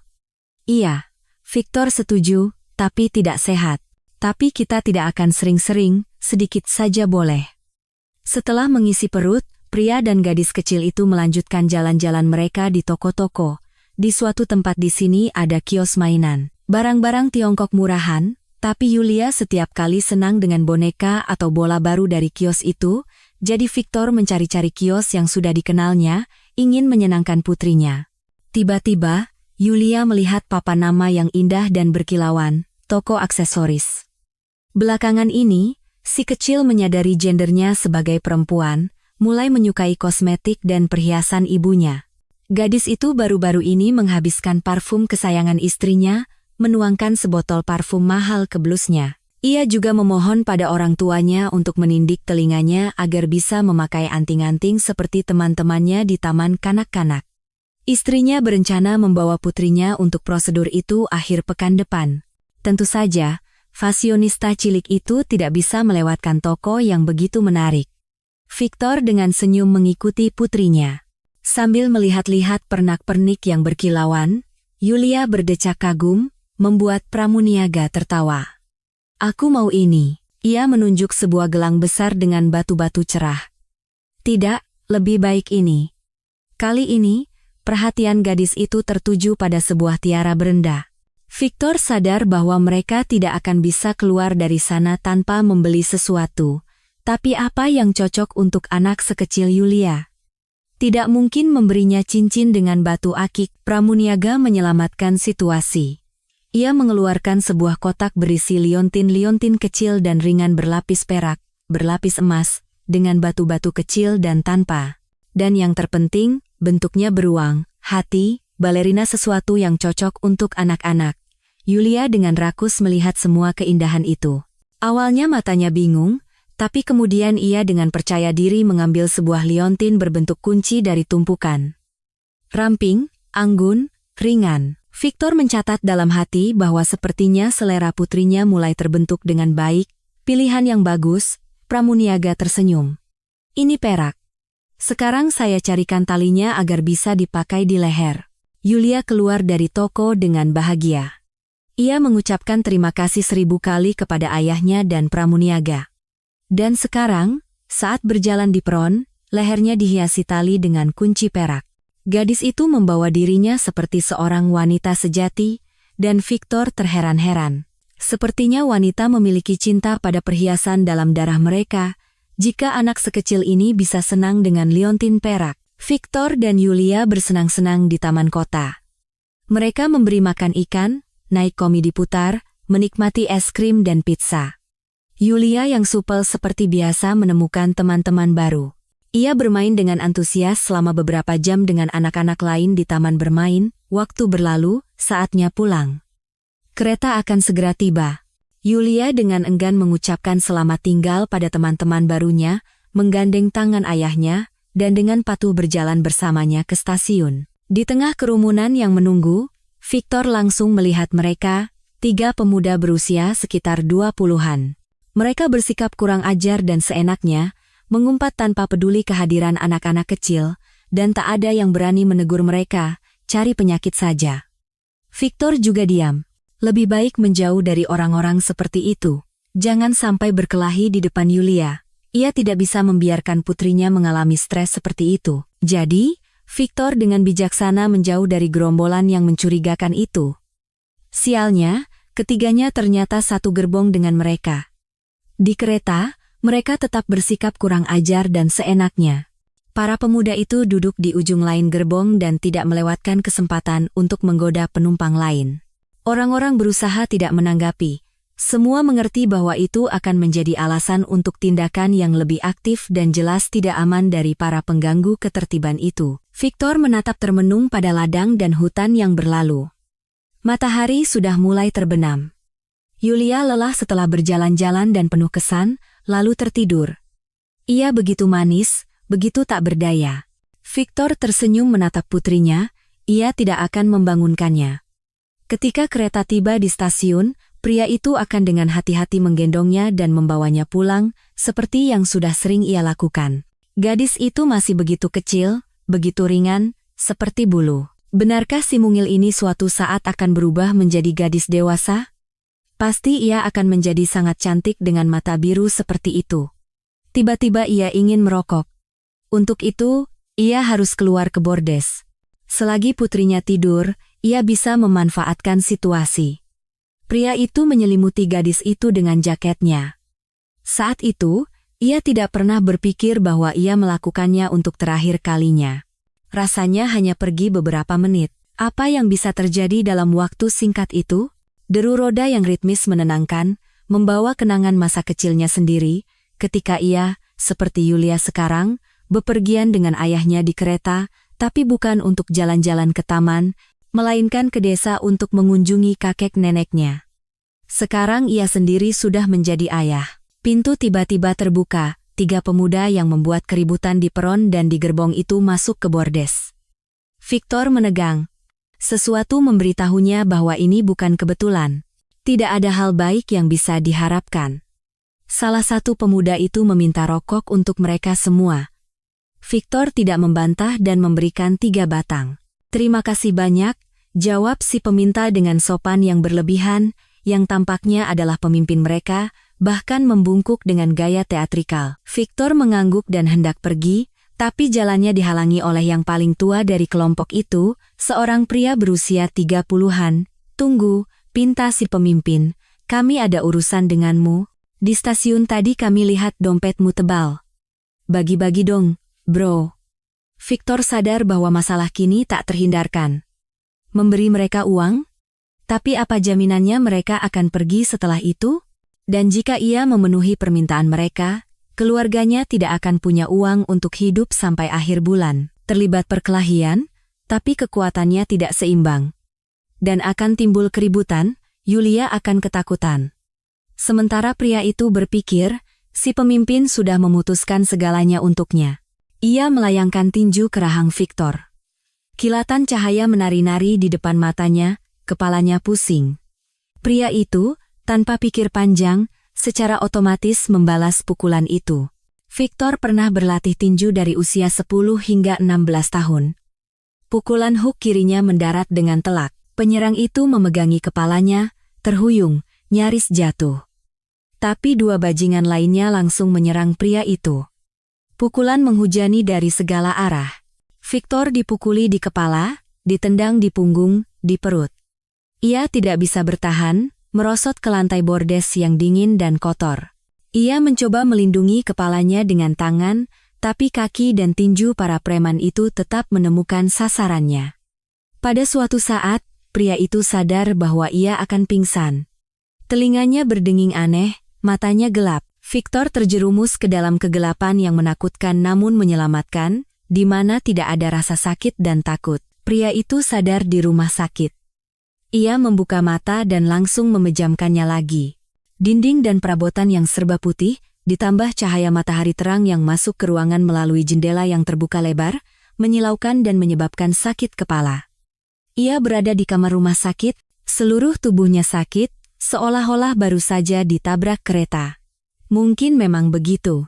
Hal terakhir yang diingatnya adalah hujan pukulan dari segala arah dan rasa sakit yang tak tertahankan. Apa yang terjadi padanya? Bagaimana ia bisa berada di sini? Seorang perawat masuk ke kamar. Ia mendorong tiang infus di depannya. Menyadari pasiennya sudah sadar, gadis itu tersenyum hangat. "Anda hebat, Anda berhasil melewatinya. Padahal Anda masuk dalam kondisi yang sangat parah, tidak ada yang berani memberi prognosis." Apa yang terjadi pada saya?" Victor terkejut betapa lemah suaranya sendiri. Menggerakkan bibir pun terasa sakit. "Anda diserang di bordes, dipukuli, dirampok, lalu dilempar dari kereta yang sedang melaju. Sungguh keajaiban Anda selamat. Putri saya. Ada seorang gadis kecil bersamaku." Kecemasan tiba-tiba mencengkeram hati Victor dengan tangan dingin. Rasa sakit dan kengerian dari apa yang terjadi surut. Semua itu tiba-tiba terasa tidak penting. Yang utama adalah mengetahui di mana Yulia sekarang. "Putri." Perawat itu menunduk. "Tentang itu, nanti Anda bicara dengan istri Anda. Sekarang yang penting Anda istirahat dan memulihkan tenaga." "Cederanya serius. Panggil istri saya," tuntut Victor. "Ia harus tahu nasib Yulia. Saya akan meneleponnya, memberitahu bahwa Anda sudah sadar," janji perawat itu. "Jam besuk dari jam 4 sampai jam 7. Dia pasti akan datang. Pengunjung tidak diizinkan masuk ruang perawatan intensif, tapi untuk Anda, kepala dokter akan membuat pengecualian." "Kenapa?" "Yah. Kasus Anda istimewa," jawab perawat itu mengelak. Victor nyaris tidak bisa menunggu kedatangan Kania. Selama itu, ia tersiksa oleh ketidakpastian dan membuat berbagai dugaan. Yulia bangun, tidak melihat ayahnya, pasti menangis, menarik perhatian kondektur. Kondektur tentu membawanya ke polisi. Mereka menemukan Kania, dan ia menjemput gadis itu. Oh, pasti si kecil ketakutan sekali. Semua ini salahnya. Kenapa ia meninggalkan gadis itu sendirian? Apakah ia tidak bisa bersabar sampai di rumah? Pria itu dihantui oleh pertanyaan-pertanyaan. Mengapa perawat tidak menjawab bahwa putrinya baik-baik saja? Dan apa artinya kasus istimewa? Perawat itu mengatakan istrinya hanya diizinkan menemuinya karena kasus mereka istimewa. Apa maksudnya? Kania menyerbu masuk ke kamar tepat pukul 4. Pucat, kurus, dengan rambut acak-acakan, sama sekali tidak mirip dengan istrinya yang tenang dan selalu terawat. Seolah-olah wanita muda itu tiba-tiba menua. Di bawah matanya terdapat kantung mata yang dalam, fitur wajahnya menajam, dan matanya terasa asing, menakutkan. Di dalamnya terpaku keputusasaan dan kengerian. Di mana Yulia? Adalah hal pertama yang ditanyakan Victor, dengan susah payah mengangkat tubuhnya. Melihat istrinya, ia tidak yakin ingin mendengar jawabannya. Dia tidak ada, air mata mengalir dari mata Kania. Dia hilang. Dia tidak ada, kau mengerti? Kau sudah sadar? Itu bagus, karena sekarang kau bisa mengingat detail-detail yang mungkin bisa membantunya ditemukan. Bagaimana bisa hilang? Suara Victor pecah. Kesadaran akan apa yang terjadi menghantamnya dalam gelombang berat. Kepalanya pusing. Semua yang terjadi terasa seperti film horor atau mimpi buruk. Putri kita hilang tanpa jejak. Polisi sedang mencarinya, memeriksa saksi-saksi, tapi sejauh ini tidak ada petunjuk. Orang-orang yang memukulimu sudah ditemukan. Mereka semua sudah ditahan. Penyelidikan atas kasusmu sedang berjalan, tapi mereka tidak terlibat dalam hilangnya Yulia, itu sudah pasti. Atas semua yang terjadi, Victor hanya menyalahkan dirinya sendiri. Mengapa ia pergi bersama putrinya hari itu? Bagaimana ia bisa meninggalkannya sendirian, bahkan hanya sesaat? Mengapa demi dia, ia tidak menghindari perkelahian dengan 3 bajingan itu? Luka fisik sembuh dengan relatif cepat, tapi luka batin. Setelah kejadian itu, Victor tidak lagi menjadi orang yang sama, beban rasa bersalah menekannya dengan berat yang tak tertahankan. Polisi mencari Yulia. Seluruh kota dan stasiun-stasiun tetangga di sepanjang rute kereta selama beberapa bulan ditempeli foto-foto gadis itu. Ada saksi yang melihat gadis kecil yang mirip dengannya bersama 2 wanita kotor dan compang-camping. Mereka mengemis di terowongan penyeberangan, tetapi petunjuk ini tidak mengarah kemana-mana. Victor dan Kania hidup dalam penantian yang cemas. Ketidakpastian menekan mereka. Istrinya tidak menyalahkan Victor secara langsung, tetapi juga tidak membantah ketika pria itu menyebut dirinya dengan kata-kata paling buruk karena meninggalkan anaknya sendirian. Saat itu, Victor bermimpi memiliki mesin waktu. Ia ingin kembali ke malam yang menentukan itu. Ia akan memegang tangan Yulia, tidak akan melepaskannya sedetik pun. Pria itu kini bahkan tidak bisa melihat rokok. Pasangan itu tersentak setiap kali telepon berdering. Telepon memberi harapan dan ketakutan. Bagaimana jika sekarang mereka memberitahu bahwa semuanya sudah berakhir, bahwa tidak ada lagi yang bisa diperbaiki? Waktu berlalu, penyelidikan tidak bergerak. Yulia dianggap hilang. Ketidakpastian menguras tenaga secara mental dan fisik. Victor tidak bisa tidur, dan jika ia tertidur gelisah, ia akan melihat mimpi buruk. Hal yang sama terjadi pada Kania. Sekitar setahun kemudian, istrinya tidak tahan lagi. Ia mengemasi barang-barangnya dan pergi ke rumah orang tuanya. Aku tidak bisa tinggal di apartemen ini, terlalu berat.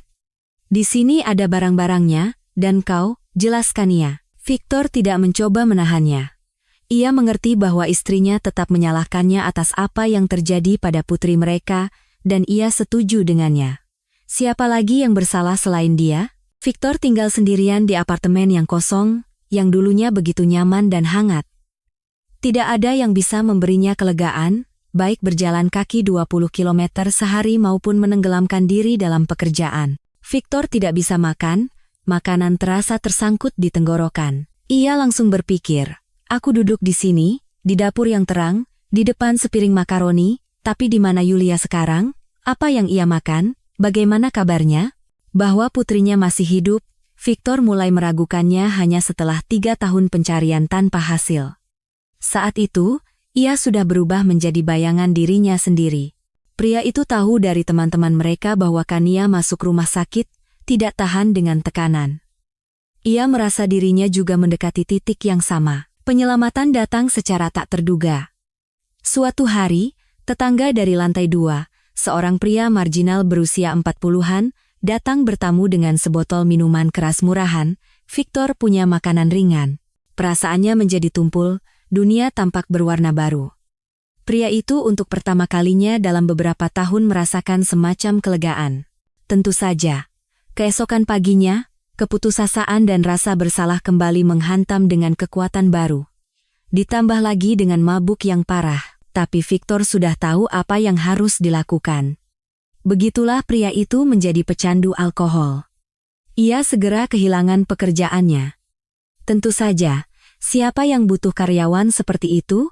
Tapi Victor tidak khawatir tentang itu. Di rumah ada banyak barang yang cepat laku, elektronik, perabotan, pakaian luar. Pria itu membawa keluar hampir semuanya dari apartemen, hanya barang-barang milik Yulia yang tidak disentuhnya. Dalam saat-saat langka, pria itu menyadari betapa tidak bergunanya hidupnya sekarang. Untuk apa ia ada di dunia ini? Usianya baru sedikit di atas 30-an, tapi ia sudah tidak ingin hidup lagi. Tidak ada lagi yang cerah dan baik dalam hidupnya, dan tidak akan pernah ada. Victor dengan serius memutuskan bahwa ia tidak ingin lagi tinggal di dunia ini. Hanya dengan begitu ia bisa mengakhiri penderitaannya selamanya. Setelah membuat keputusan akhir, pria itu merasa tenang dan bahkan lega. Segera semua ini akan berakhir. Suatu pagi, disiksa oleh mabuk, ia berjalan menuju bar setempat. Tiba-tiba perhatian Victor tertuju pada prosesi aneh. Di trotoar, berjalan seorang wanita berjas putih. Ia mendorong kereta dorong di mana duduk seorang anak berusia sekitar 3 tahun, sama seperti Yulia saat ia hilang. Di kedua sisi kereta dorong, seorang anak laki-laki dan perempuan berpegangan. Mereka dengan patuh berjalan di sampingnya. Semua anak mengenakan pakaian yang seragam. Mereka sangat berbeda dari anak-anak biasa, tidak berisik, tidak mencoba berlarian, tidak tertawa. Anak-anak itu tampak serius dan sedih, tidak sesuai dengan usia mereka. Hati Victor, yang menurutnya sudah lama mengeras terhadap penderitaan orang lain, terasa sesak melihat pemandangan itu. Ia sadar bahwa ia bertemu dengan anak-anak terlantar dari panti asuhan terdekat, cuaca di luar cerah, dan pengasuh membawa anak-anak berjalan-jalan di luar gerbang. Pria itu menatap takjub pada rombongan yang menjauh. Pengasuh itu tampak seperti induk ayam yang dikelilingi anak-anak ayam kecil yang tak berdaya, terbuang, tidak dibutuhkan siapapun. Kehidupan makhluk-makhluk mungil ini baru saja dimulai, dan mereka sudah menghadapi kemalangan seperti itu, berakhir di panti asuhan. Apa yang menanti mereka di dunia ini? Siapa yang akan membantu mereka? Siapa yang akan mendukung mereka? Victor teringat betapa banyak cinta dan perhatian yang diterima Yulia mereka. Kehangatan itu sangat penting bagi anak-anak kecil. Victor tiba-tiba sadar bahwa terlalu dini baginya untuk mengucapkan selamat tinggal pada dunia ini. Ia masih bisa berguna bagi seseorang, membuat nasib seseorang lebih ringan dan lebih bahagia. Di sekelilingnya ada begitu banyak orang lemah yang membutuhkan perlindungan, dan dia, seorang pria sehat dan kuat dengan keahlian kerja di tangan dan otak di kepala, bisa melakukan hal-hal besar jika ia mau. Cukup sudah menyia-nyiakan potensi untuk mabuk dan pikiran berat. Victor dengan tegas memutuskan untuk mengubah hidupnya. Putrinya hilang selamanya, itu adalah kesalahannya. Tapi sekarang ia punya tujuan baru. Menjadi kuat, kaya, berpengaruh, dan membuat kehidupan anak-anak yang membutuhkan bantuan menjadi lebih baik dan lebih menyenangkan. Pria itu berhenti minum. Ternyata itu sangat mudah.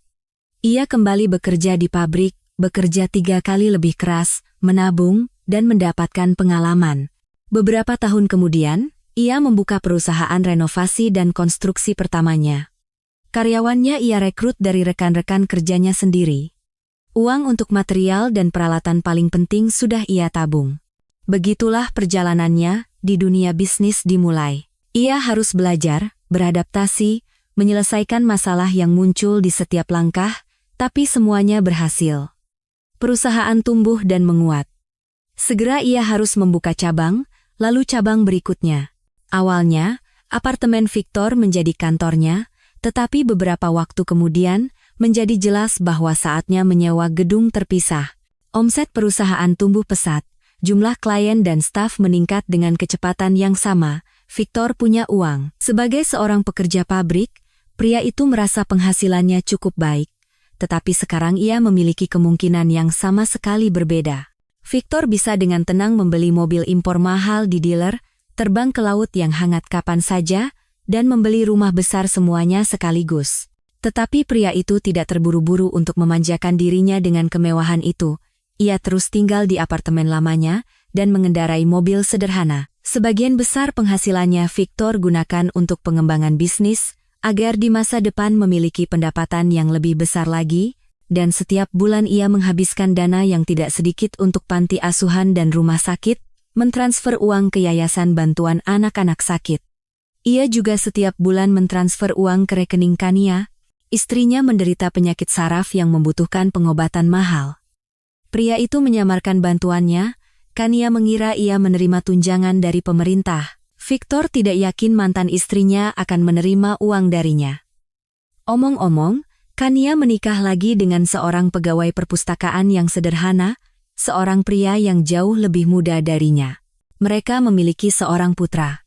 Tampaknya kehidupan wanita itu mulai membaik, yang membuat Victor sangat senang. Tapi penyakitnya tidak kunjung sembuh. Ini pria itu ketahui dari teman-teman mereka. Beberapa orang tidak mengerti pengusaha sukses itu, menganggapnya tidak normal. Bayangkan saja, secara teratur menghabiskan jumlah uang sebanyak itu untuk hal yang tidak jelas. Tetapi sebagian besar orang di sekitar Victor menghormatinya karena kedermawanan dan kebaikannya. Tentu saja, di sekitar pria kaya dan sukses itu, banyak pemburu hatinya. Wanita-wanita cantik dari berbagai usia berusaha mendapatkan simpati pengusaha berbakat itu, yang masih cukup muda dan tampan. Tetapi Victor tetap acuh tak acuh terhadap para penggemarnya. Tampaknya dalam hidupnya hanya ada pekerjaan dan membantu orang-orang yang membutuhkan. Tahun-tahun berlalu, perusahaan Victor menjadi salah satu yang paling sukses di kota. Nama pria itu muncul dalam daftar orang terkaya di provinsi. Sekarang ia tinggal di sebuah rumah di pinggir kota. Ia menyukai daerah itu. Tenang, damai, tidak ada yang berisik di bawah jendela, dan tidak ada yang menggunakan bor dari pagi hingga sore. Pria itu sering mengunjungi panti asuhan, bermain dengan anak-anak kecil, menilai situasi, dan mencari tahu kebutuhan institusi untuk anak yatim piatu. Victor menatap tajam wajah-wajah anak-anak terlantar, terutama tertarik pada gadis-gadis yang secara fisik mirip dengan Yulia. Siapa tahu, putrinya mungkin dibesarkan di tempat seperti itu. Victor tentu sadar bahwa bahkan jika begitu, Yulia sudah dewasa, ia tidak akan menemukannya di sini. Dalam salah satu perjalanan seperti itu, Victor bertemu dengan seorang gadis yang luar biasa. Christina, sejak remaja, bekerja sebagai relawan, pertama di penampungan hewan, lalu di panti asuhan. Staf memuji mahasiswi yang bertanggung jawab itu. Dari kata-kata seorang staf, Victor mengerti bahwa gadis itu menghabiskan setiap menit waktu luangnya di panti asuhan, bermain dengan anak-anak kecil, menciptakan kegiatan pengembangan yang menarik untuk mereka, dan bahkan melakukan pekerjaan paling sulit yang seringkali membuat orang dewasa merasa jijik, merawat anak-anak yang tidak bisa berjalan. Kepedulian seperti itu jarang ditemukan di kalangan anak muda zaman sekarang, simpul direktur panti asuhan. Saya tidak tahu apa yang akan kami lakukan tanpa Christina. Kami sangat kekurangan tenaga. Dia adalah tongkat ajaib kami. Victor ingin berbicara dengan gadis yang berdedikasi itu. Ia sangat cantik, tinggi, berkulit sawo matang, dengan mata coklat besar yang memancarkan belas kasihan dan kebaikan. Kombinasi yang tidak biasa dan sangat menarik. Gadis itu sedang menempuh pendidikan pascasarjana di Fakultas Bahasa Asing, bersiap untuk mendapatkan gelar doktor. Bahasa-bahasa itu ia butuhkan untuk bekerja di organisasi relawan internasional, dan gelar ilmiah akan memungkinkannya untuk mengajar dan meyakinkan mahasiswa untuk membantu mereka yang membutuhkan. Sementara teman-teman sebayanya memimpikan pernikahan yang sukses, Christina sendiri bermimpi bekerja dengan anak-anak kelaparan di Afrika. Christina adalah seorang wanita yang sangat muda, hanya 6 atau 7 tahun lebih tua dari Yulia, tetapi Victor merasakan jiwa yang sejenis dalam dirinya. Seperti dia, gadis itu tidak bisa melewati penderitaan orang lain, ia tidak bisa tetap acuh tak acuh terhadap anak-anak yang tak berdaya dan membutuhkan dukungan. Christina ternyata adalah lawan bicara yang sangat menarik. Ia tahu banyak hal, dan penilaiannya dalam dan bijaksana, tidak sesuai dengan usianya. Victor menyimak setiap kata kenalan barunya. Gadis itu juga menikmati percakapan dengannya, dan itu sangat terlihat. Suatu hari, Victor sadar bahwa ia telah jatuh cinta. Ia tidak pernah menduga bahwa setelah semua yang terjadi padanya, hal seperti itu bisa terjadi. Pria itu tertidur dan bangun dengan pikiran tentang Christina, dengan tidak sabar dan bahkan dengan getaran batin menunggu pertemuan dengannya. Victor mencoba menyembunyikan perasaannya. Ia jauh lebih tua, dan dengan beban rasa bersalah seperti itu di pundaknya. Untuk apa gadis muda yang segar ini membutuhkan semua itu? Ia punya begitu banyak rencana, begitu banyak cita-cita. Namun, pria itu merasa bahwa ia juga tidak acuh padanya. Christina yang pertama kali menyatakan cintanya. Mereka sedang membantu menurunkan mobil berisi kardus-kardus makanan bayi untuk anak-anak panti asuhan. Pembelian itu dibiayai oleh Victor. Kebetulan, di dapur tempat direktur meminta mereka membawa kardus-kardus itu, mereka benar-benar sendirian. Aku tidak bisa menyembunyikannya lagi, Christina tiba-tiba memberanikan diri, ia menatap mata Victor, kau. Yah, sepertinya aku mencintaimu, dan aku tidak tahu harus berbuat apa dengan semua ini sekarang. Ini tidak terduga dan sangat menyenangkan, Victor tersenyum. Kata-kata gadis itu sangat memengaruhinya. Pria itu bahkan bingung. Terakhir kali hal seperti ini terjadi padanya sudah sangat lama sekali. Aku sangat mengerti bagaimana kelihatannya, lanjut Christina, menunduk. Gadis genit lain yang mencoba menjerat pria kaya. Apa katamu? Victor dengan lembut mengambil tangannya. Benarkah kau bahkan berpikir bahwa aku akan berpikir seperti itu? Bukankah begitu? Temanku, ketika aku menceritakan semuanya, berpikir persis seperti itu.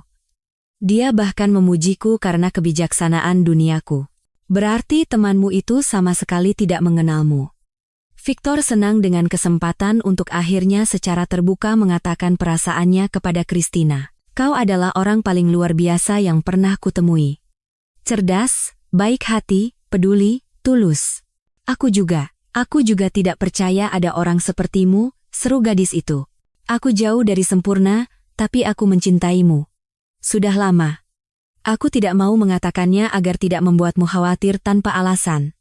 Tapi ternyata perasaan ini saling berbalas, dan aku bahagia. Christina dan Victor mulai berkencan. Mereka terus membantu panti asuhan, bahkan di provinsi tetangga. Setiap hari, Victor merasa bahwa Christina menjadi semakin dekat, semakin akrab. Pria itu tidak menunda-nunda untuk melamar. Gadis itu dengan gembira menjawab ya. Tentu saja, berbagai gosip beredar tentang mereka. Kadang Victor dituduh merayu gadis-gadis muda cantik, kadang Christina disebut pemburu jutawan dan wanita simpanan. Pasangan itu tidak terlalu peduli. Keduanya menikmati kebahagiaan yang baru mereka temukan. Namun, perjalanan ke negara-negara miskin di Afrika yang direncanakan Christina harus dibatalkan. Segera diketahui bahwa ia hamil. Victor tentu saja bahagia mengetahui bahwa ia akan segera menjadi ayah, tetapi pada saat yang sama, ketakutan yang telah lama tertidur dalam dirinya terbangun. Bisakah ia melindungi anak ini? Bagaimana jika cerita dengan Yulia terulang? Tentu saja, Christina tahu apa yang terjadi pada putri pertama suaminya. Pasangan itu saling terbuka satu sama lain dan berusaha hidup tanpa rahasia dan misteri. Wanita itu sebisa mungkin mendukung dan menenangkan suaminya tercinta. Timo lahir, dan beberapa tahun kemudian, Rania. Christina memutuskan untuk mendedikasikan dirinya untuk anak-anak. Karier sebagai penerjemah dan kegiatan relawan dikesampingkan. Victor takjub dengan prestasi yang diraih putra dan putrinya di usia muda mereka. Ia mengerti bahwa semua itu berkat usaha dan kesabaran Christina. Mereka berencana untuk mengadopsi seorang anak, atau mungkin lebih dari satu, dari panti asuhan ketika Timo dan Rania sudah dewasa.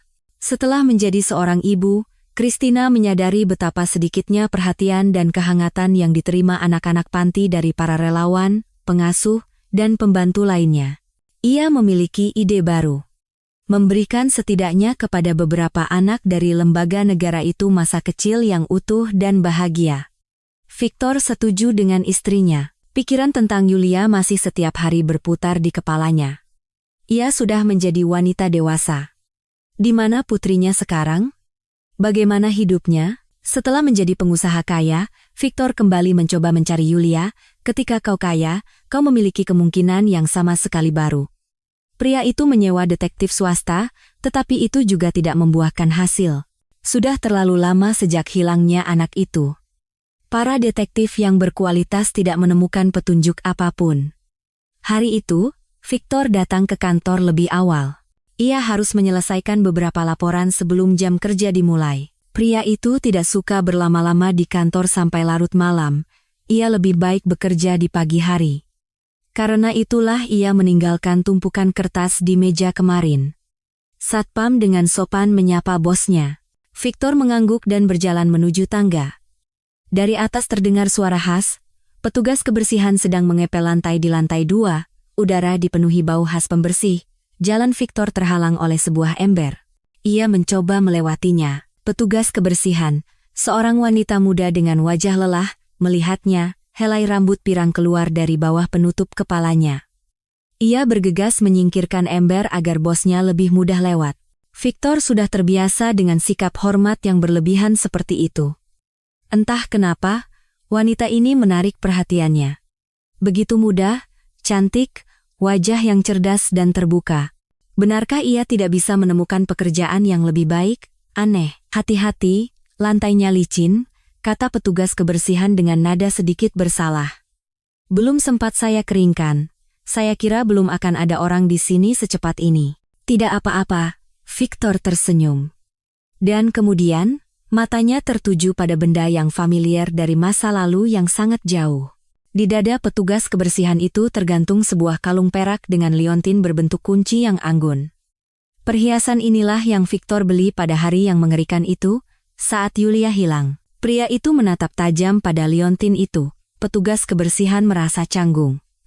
Wanita itu berdiri, tidak tahu harus berbuat apa, melanjutkan mengepel ataukah percakapan dengan bosnya belum selesai. Victor menatap wajah wanita itu dengan saksama. Mata biru besar, tahi lalat di atas bibir, sama seperti miliknya. Tidak mungkin. Ini tidak mungkin terjadi. Siapa nama Anda? Tanya pria itu dengan suara serak. Yulia Sari. Sari? Saya tidak tahu nama ayah saya. Wanita itu menatap bosnya dengan mata terbelalak kaget. Sari adalah nama keluarga yang diberikan panti asuhan. Mimik, gerakan, suara. Semuanya begitu akrab, begitu familiar. Tapi Victor takut untuk percaya pada kebahagiaan yang tak terduga ini, agar tidak kecewa nantinya. Ia mengundang Yulia ke kantornya, di mana percakapan mereka berlanjut dalam suasana yang lebih pantas. Victor mengetahui bahwa Yulia pada usia 3 tahun ditemukan di stasiun kereta api di sebuah kota yang berjarak ratusan kilometer dari sini. Gadis itu sendiri tidak banyak ingat karena stres yang dialaminya. Untunglah ia menyebutkan namanya, tapi hanya itu. Orang dewasa mencoba mencari tahu lebih banyak tentang nasib anak itu, tetapi mereka tidak berhasil. Dari cerita para saksi dan ingatan gadis itu yang tersusunlah versi yang kurang lebih masuk akal. Yulia lahir di keluarga marginal. Kerabatnya membawa gadis itu ke berbagai kota dan mencari nafkah dengan mengemis. Kemudian, ketika gadis itu tumbuh besar, ia tidak lagi menimbulkan rasa kasihan seperti dulu di mata orang yang lewat, dan orang dewasa, karena tidak lagi membutuhkannya, meninggalkannya di stasiun. Dan perhiasan ini? Victor menunjuk liontin itu. Dari mana kau mendapatkannya? Kau ingat, saya rasa ini hadiah dari salah satu orang tua saya. Liontin ini ada pada saya saat saya ditemukan di stasiun. Saya selalu merasa ini aneh, berarti, dulu ada yang menyayangi saya. Orang tidak akan memberikan barang seindah ini kepada anak yang tidak mereka pedulikan. Yulia, Victor akhirnya memberanikan diri untuk menyuarakan dugaannya. Saya harus menceritakan kisah rumit saya. Dengarkanlah, dan kau akan mengerti mengapa saya bersikap aneh seperti ini. Dan Victor menceritakan kepada wanita yang duduk di kursi di seberangnya itu kisah tentang putrinya yang hilang. Selama cerita, Yulia menjadi semakin pucat. Ia dengan gugup memilin-milin liontin di lehernya, lalu helai rambut yang keluar dari bawah penutup kepalanya. Saya rasa, saya bahkan yakin, bahwa kaulah putri saya. Pria itu akhirnya menyelesaikan ceritanya. Saya sangat ingin percaya, air mata menggenang di mata Yulia, tapi saya takut salah dan kecewa. Sangat takut. Untuk memastikan, kita bisa melakukan tes DNA. Tapi saya tidak membutuhkannya. Suara Victor bergetar. Ia sangat ingin memeluk Yulia erat-erat, tetapi ia tidak tahu bagaimana reaksi putrinya. Bagaimanapun, ia sama sekali tidak mengenalnya, dan belum sepenuhnya percaya pada apa yang terjadi. Tentu saja, analisis itu mengkonfirmasi hubungan darah mereka. Yulia dan Victor merasakannya bahkan tanpa penelitian laboratorium, tetapi dengan itu, mereka punya bukti.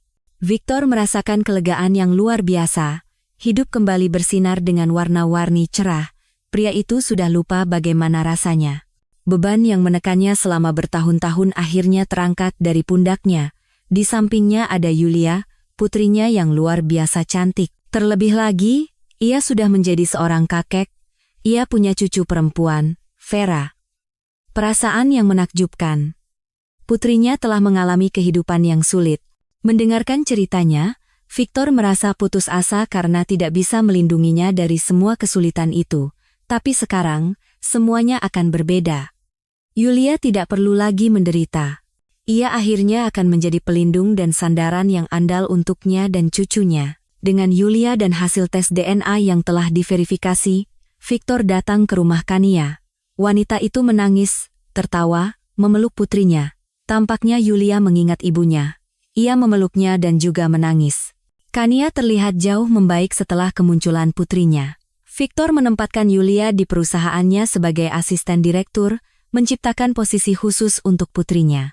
Ia harus menyortir dokumen, mengawasi jadwal acara sesuatu seperti sekretaris. Sambil bekerja, Yulia kuliah jarak jauh di universitas. Kehidupan wanita itu sebelum bertemu ayahnya sangat sulit. Ia tidak mendapatkan pendidikan. Sekarang ia mengejar ketertinggalannya. Ia sangat menyukai kuliahnya. Yulia dan putrinya kini tinggal di rumah megah ayahnya. Vera cepat berteman dengan Timo dan Rania. Anak-anak itu bersenang-senang, tawa mereka tidak pernah berhenti di rumah. Christina menerima Yulia dan Vera seperti keluarga sendiri. Ia bahagia karena suaminya tercinta tidak lagi dihantui rasa bersalah. Awalnya, Victor takut untuk tertidur. Rasanya seperti jika ia bangun, pertemuan dengan Yulia hanyalah mimpi. Ia tidak bisa percaya bahwa ada kebetulan seperti itu, dan ada banyak kebetulan dalam cerita ini. Yulia bekerja di perusahaannya, bukan di perusahaan lain.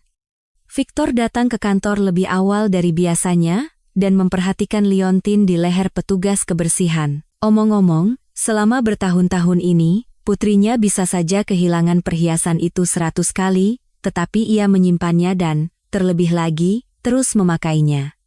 Kunci di lehernya. Tanpa liontin itu, Victor mungkin tidak akan mengenali Yulia dalam diri karyawannya. Kebetulan tidak ada, jawab Christina kepada suaminya ketika ia berbagi pikirannya dengannya.